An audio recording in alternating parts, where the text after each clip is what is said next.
నమస్కారం. అందరూ బాగుండాలి, అందులో మీరు మీ కుటుంబ సభ్యులు ఉండాలి, నేను నా కుటుంబ సభ్యులు బంధుమిత్రులు ఉండాలి, తెలుగు ప్రజలు ఉండాలి, ప్రపంచ ప్రజలు ఉండాలి. దేశ ప్రజలందరినీ ఆశ్చర్యచకితులను చేస్తూ లోక్సభలో ప్రతిపక్ష నాయకుడు, నెహ్రూ కుటుంబ వారసుడు, లోక్సభ సభ్యుడు రాహుల్ గాంధీ గారు కేంద్ర ఎన్నికల సంఘం పైన, కర్ణాటక, మహారాష్ట్ర, హర్యానా 3 రాష్ట్రాల రాష్ట్ర ఎన్నికల సంఘాలపైన తీవ్ర విమర్శలు చేశారు. దొంగ ఓట్లు చేర్చబడ్డాయి కనుకనే కాంగ్రెస్ పార్టీ మిత్రపక్షాలు ఓడిపోయినటువంటి ఆరోపణలు చేశారు. ఆంధ్రప్రదేశ్ గురించి, ఒరిస్సా గురించి ఏదో ఒక లైన్ ఏదన్నా చెప్తే చెప్పున్నారేమో, కానీ ఆయన దృష్టి అంతా కూడా కర్ణాటక, హర్యానా, మహారాష్ట్ర రాష్ట్రాల మీదే పెట్టారు. అందులో Rahul claims proof of poll fraud, EC says backup charges on oath.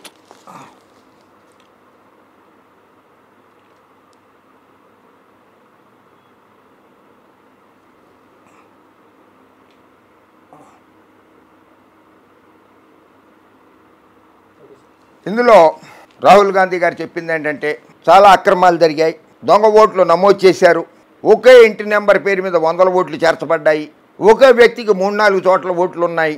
ఇటువంటి వివరాలన్నీ చెప్తూ కూడా ఆయన ఇచ్చారు. చక్కటి ప్రజెంటేషన్ ఇచ్చారు. దేశ ప్రజలు తీవ్రంగా చర్చించుకుంటున్నారు, ఓటర్లు తీవ్రంగా చర్చించుకుంటున్నారు దాని మీద. మీరు చెప్పింది బ్యాకప్ ఛార్జెస్ ఆన్ ఓత్ అని 3 రాష్ట్రాల ఎన్నికల కమిషనర్లు, the chief electoral officer of Karnataka, Maharashtra and Haryana, ఆ ముగ్గురు కూడా రెస్పాండ్ అయ్యారు. నీ మాట మీద నువ్వు నిలబడు రాహుల్ గాంధీ, దాన్ని మాకు లిఖితపూర్వకంగా రాసివ్వండి మాకు. They told Rahul Gandhi that necessary action would be initiated if he repeats his claims on oath, declaring them to be true to the best of his knowledge and belief. ఇంకొకసారి ఇటువంటి ఆరోపణలు కనుక చేసినట్లయితే, రాహుల్ గాంధీ గారు ఇటువంటి ఆరోపణలు మరొక్కసారి చేసినట్లయితే మీ మీద భారత చట్టాల ప్రకారము section 227, section 229 of BNS and up to 1 year imprisonment and section 31 of peoples representation act 1950 1 year. Rahul Gandhi నిన్ను జైలుకు పంపుతాము. సెక్షన్ 227 అండ్ 229 ఆఫ్ బిఎన్ఎస్ ప్రకారంగా జైలుకు పంపాల్సి వస్తుంది. అలాగే ప్రజాప్రాతినిధ్య చట్టం సెక్షన్ 31 కింద కూడా మిమ్మల్ని జైలుకి పంపచ్చు. మీకు కఠిన శిక్షలు తప్పవని ఆ ముగ్గురు అధికారులు, ఎన్నికల అధికారులు కూడా, 3 రాష్ట్రాల ఎన్నికల అధికారులు కూడా రాహుల్ గాంధీ గారికి తీవ్ర పదజాలంతో ఆయనకి శుతిమెత్తని హెచ్చరిక చేశారందామా, లేకపోతే మాట తప్పను మడం తిప్పను అన్నట్లుగా అవన్నీ రుజువు చేయడానికి ఎన్నికల సంఘానికి ఎఫిడవిట్ రూపంలో తయారు చేసి ఈ పేపర్లన్నీ సబ్మిట్ చేస్తారా? వేచి చూద్దాం. వేచి చూడడమే కదా మా భారతీయుల పని. ఎప్పుడు మనం వేచి చూస్తూనే ఉంటామే కదా. రాహుల్ గాంధీ గారికి జగన్మోహన్ రెడ్డి గారి మీద కోపమా, ఆంధ్రప్రదేశ్ ప్రజల మీద కోపమో, ఆంధ్రప్రదేశ్లో అక్రమాలు జరిగాయని చెప్పి వైఎస్ఆర్ కాంగ్రెస్ పార్టీ నాయకులు గగ్గోలు పెడుతున్నారు, ఈవీఎంలు మ్యానిపులేట్ అయిపోయినాయని అంటున్నారు, దొంగ ఓట్లు చేర్చబడ్డాయని అంటున్నారు, వీవీప్యాట్లు తగలబెట్టేశారని అంటున్నారు, బ్యాటరీ ఛార్జింగ్ పెరిగిపోయిందంటున్నారు, బ్యాటరీ ఛార్జింగ్ తగ్గిపోయిందంటున్నారు, మాకు లెక్కలు అడిగితే చెప్పట్లేదని అంటున్నారు. అసలు ఇవన్నీ ఒక నిమిషం పక్కన పెడదాం సార్ కాసేపు. ఎన్నికలకు ముందు ప్రతిపక్ష పార్టీలన్నింటినీ పిలిచి, రికగ్నైజ్డ్ పార్టీస్ని కూడా పిలిచి వారికి ఓటర్స్ లిస్ట్ ఇస్తుంది ఎన్నికల సంఘం. 90 రోజుల లోపల మీ ఏమైనా అనుమానాలు కానీ అటువంటి ఉంటే మాకు తెలియచేయండి అని చెప్పిస్తుంది. 90 రోజులు దాటిపాయే, 100 రోజులు దాటిపాయే, 200 రోజులు దాటిపాయే, 300 రోజులు దాటిపాయే, సంవత్సరం దాటిపాయే, సంవత్సరం పైబడిపోయింది. ఇప్పుడు అది ఇస్తే లాభం ఏంటి సార్? సుప్రీంకోర్టులో కేసేసారనుకో, వాళ్ళు తీసుకొని కూడా తీసుకోరు. ఎందుకంటే ఆ రాష్ట్రాల ఎన్నికలను రద్దు చేయకూడదు, కేంద్ర ప్రభుత్వాన్ని రద్దు చేసే అధికారం సుప్రీంకోర్టుకి లేదు. కేంద్ర మంత్రిమండలి ఆమోదించి పార్లమెంటు రద్దు కోసము, రాష్ట్రాల శాసనసభల రద్దు కోసము కేంద్ర మంత్రిమండలి ఆమోదించి రాష్ట్రపతి గారికి పంపిస్తే రాష్ట్రపతి గారి సంతకం పెడితేనే లోక్సభ రద్దు అవుతుందో, లేకపోతే శాసనసభలు రద్దు అవుతాయి ఈ రాజ్యాంగం ప్రకారం. కనుక మీరు ఎన్ని గగ్గోలు పెట్టినా సరే 2029 ఎన్నికల వరకు వేచి చూడాల్సిందే, వేచి ఉండాల్సిందే. మధ్యలో ఏమన్నా జమిలీ ఎన్నికలు అంటూ వస్తే చెప్పలేం, కానీ అప్పటి వరకు మీరు అందరూ కూడా వేచి చూడాల్సిందే. మనం ప్రజల్ని చైతన్యవంతులను చేయగలుగుతాం అంతే. ఈవీఎంలో జరిగిన తప్పులు కానీ, దొంగ ఓట్ల నమోదులో కానీ, ఓటర్ల నమోదు ప్రక్రియలో కానీ ఏమన్నా తప్పులు జరిగితే మనం ప్రజల్ని చైతన్యవంతులను చేయగలుగుతాం. అలాగే ఇదేదో మరి ఇది ఎంత మట్టుకు నిజమో అబద్ధమో కన్ఫర్మ్ చేసుకోవాలి. ఫామ్ 13 రెసిడెన్స్ సర్టిఫికేటు బీహార్ ప్రభుత్వం ఇచ్చిందిట. అందులో ఏమని రాశారంటే, పేరు డాగ్ బాబు, ఫాదర్ నేమ్ కుత్తా బాబు, మదర్ నేమ్ కుతియాదేవి. అంటే కుత్తా అంటే కుక్క, కుతియా అంటే లేడీస్ కుక్క అనమాట, ఆడకుక్క అని చెప్పి ఒక రెసిడెన్స్ సర్టిఫికేట్ ఇచ్చారు. ఇది నిజమో వాస్తవం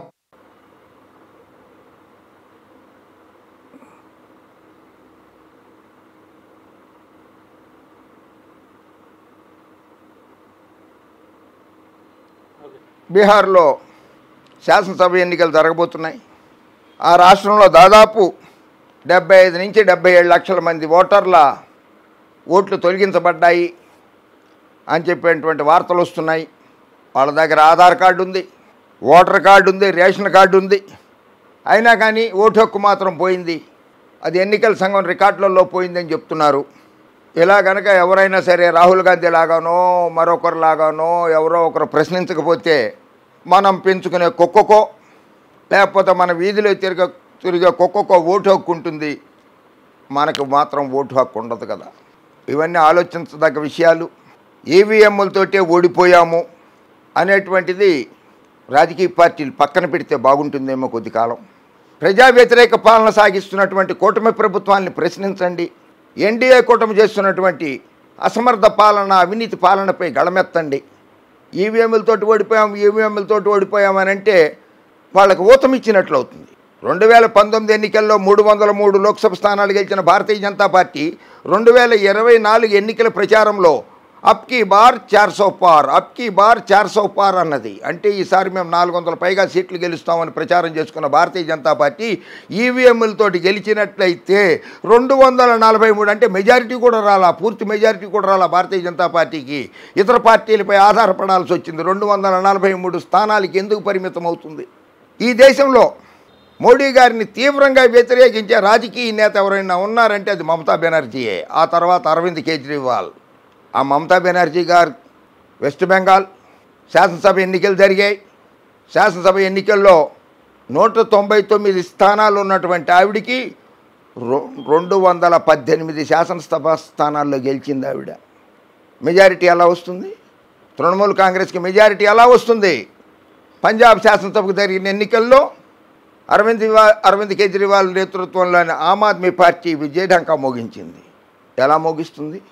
సో ఈవీఎంల్లో అక్రమాలు జరిగాయా జరగలేదా అన్నది నేను టెక్నికల్గా ఇల్లిటరేట్ని, టెక్నికల్గా నాకేం తెలియదు ఈవీఎంల గురించి. నేను ఒప్పుకుంటా జరిగి ఉండొచ్చేమో కూడా, దేశమంతా కూడా జరిగి ఉండకపోవచ్చు. సెలెక్టివ్గా కొన్ని నియోజకవర్గాల్లోనే జరిగి ఉండొచ్చు, కొన్ని ప్రాంతాల్లోనే జరిగి ఉండొచ్చు.